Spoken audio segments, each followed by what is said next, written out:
उसको भी समझ लीजिए। गर्ग संहिता में कहा गया, जब आप घर से जल लेकर जाते हो भरकर, तो ये सृष्टि की जितनी नदियां हैं, पृथ्वी पर जितनी नदियां विद्यमान हैं, जितने तालाब, जितने सरोवर, जितने कुंड, जितने विराजमान हैं, उन सारे तीर्थों का जल जब आप घर से लेकर निकलते हो तो वो तीर्थ का संपूर्ण जल आपके कलश में आ जाता है। और जब आप उस जल को शिव पर समर्पित कर देती हो और 2 बूंद चरणादक लेकर जब जाती हो, तो शिव महापुराण गर्ग संहिता पद्म पुराण कहती है वो जल साधारण नहीं रहता, वो गंगा जल बनकर तुम्हारे घर को पवित्र करने के लिए पहुंच जाता है। वो पवित्र गंगा जल बन, उसको लेकर प्रवेश कर, उसको लेकर पहुंच। 3 तरह का जल शिव को समर्पित होता है, और वो तीनों तरह के जल का अलग अलग भाव है महाराज। पहला जल सादा, घर से पानी लेकर गए, जल लेकर गए, शंकर को चढ़ाया, वो हमने घर का अपना एड्रेस बता दिया, भगवान शिव को जल चढ़ाकर अपने आनंद के लिए शंकर से कुछ प्राप्त कर लिया। दूसरा जल, जल के कलश में थोड़ा सा इत्र डालकर शंकर को जब समर्पित करते हैं, तो महाराज घर में अगर कोई व्यक्ति बहुत रोगीला है, बहुत रोगीला, एक शिव महापुराण में, स्कंद पुराण में, नर्मदा पुराण में, भविष्य पुराण में, अग्नि पुराण में, नारद पुराण में, बरहा पुराण में, वामन पुराण में जितनी चीजें लिखी गई है, एक एक प्रैक्टिकल कर देखो।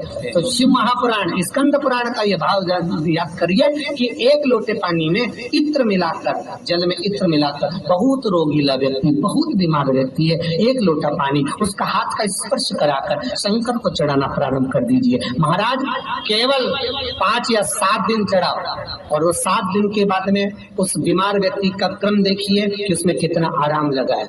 औषधि दवाई काम करना प्रारंभ करी कि ना करी,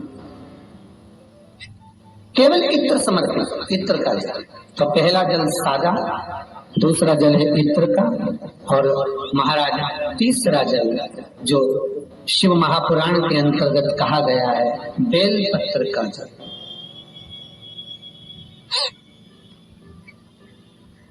तीसरा जो जल है वो बेलपत्र का जल। बेलपत्र का जल कैसा?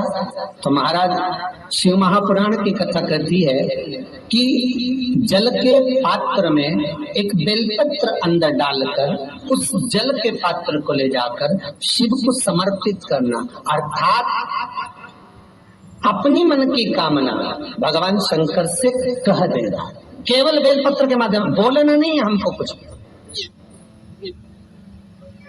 हमें कुछ कहना नहीं है। 3 तरह का जल का जो व्याख्यान वर्णन किया गया, एक सादा जल जो भगवान को कहा, आपने अपना एड्रेस बता दिया, आपने अपने मन का भाव बता दिया। इत्र का जो जल चढ़ाया गया वो केवल रोग मुक्ति के लिए चढ़ाया गया। और तीसरा बेलपत्र, अगर उस जल में एक बेलपत्र भी पड़ी हुई है और वो बेलपत्र पड़ा हुआ जल आप जिस भाव से चढ़ा रहे हो, जिस कामना से चढ़ा रहे हो, शंकर वो कामना आपकी पूर्ण कर दे। उनके लिए ये कथा कर रही। पितरों की 3 बेटियां, तीनों से गलती हो गई। आप शिव मंदिर में जाएं, कोई गलती ना हो, जल चढ़ाएं, मना नहीं, छींटा ना लगे, धीरे धीरे चढ़ाई। और एक बात अच्छे से ध्यान में रखिएगा, शिव मंदिर से जब भी वापिस आए, जल चढ़ाकर अपना फर्ज पूरा अदा कर। फर्ज से मतलब जब शिव मंदिर से वापिस आए, जो पत्ती, बेलपत्री, फूल शिव जी पे चढ़े थे वो नीचे शिवलिंग पे से नीचे गिर गए हो। एक शिवलिंग रखा है, लाना मिट्टी वाला, नहीं इधर उठा, गढ़ में कथा चल रही, थोड़ा ध्यान से सुन। तो आप लोग जो पशुपति व्रत कर रहे हो या कोई भी उपास करते हो, कई लोग कहते हैं हमने करा नहीं हुआ, क्यों नहीं हुआ? उसमें हमारी गलतियों को हमें चाहिए। ये देखिए, अब जैसे ये शिवलिंग रखा है, आपने जल चढ़ाया, अब जल आप यहां से चढ़ा रहे हो तो धीरे धीरे धीरे धीरे चढ़ाएं, जिससे छींटे बाहर ना, यहां तक छींटे रहे ना, जलाधारी तक चलेगा, बाहर ना गिरे। और एक बात का स्मरण रहे, यदि बेलपत्री फूल पत्ती जल चढ़ाने के बाद ये सब अगर नीचे गिर जाए, जलाधारी पर गिर गया या नीचे उतर गया, तुम्हारा पूरा जल चढ़ जाए, तुम्हारे पास में चंदन नहीं है, अबीर नहीं है, गुलाल नहीं है, कुछ भी नहीं हो, तो भी अपने हाथ की 3 उंगलियों से रेखा 3 खींचकर और फिर जो माला आदिक भगवान की रखी थी उसी से भगवान का वापिस पूरा श्रृंगार कर कर फिर वापिस आइए। भगवान को पूर्ण श्रृंगार,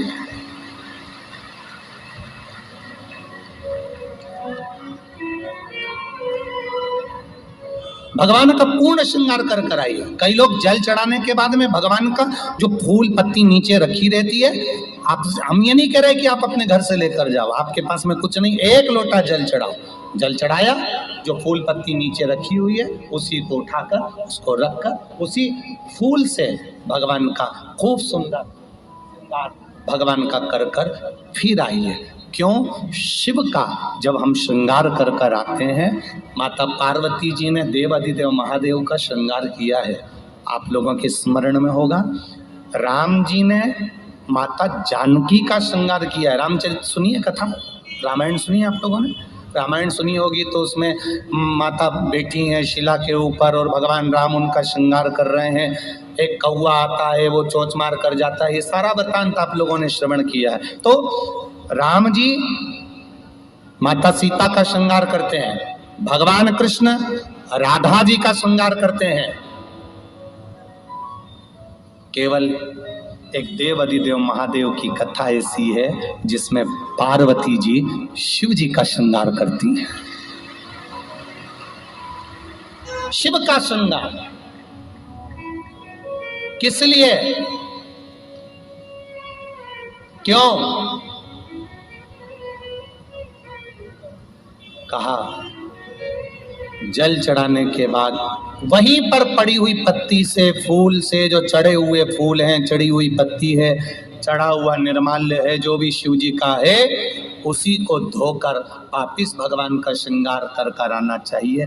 किस लिए? कि हे भोलेनाथ, जब मैं इस संसार सागर से जाऊं, अखंड सुहाग लेकर पूरी श्रृंगार कर कर इस धाम से जाऊं। ऐसी कृपा में जो पड़ा हो, जो चंदन नहीं है, हाथ से चंदन का स्मरण होना चाहिए।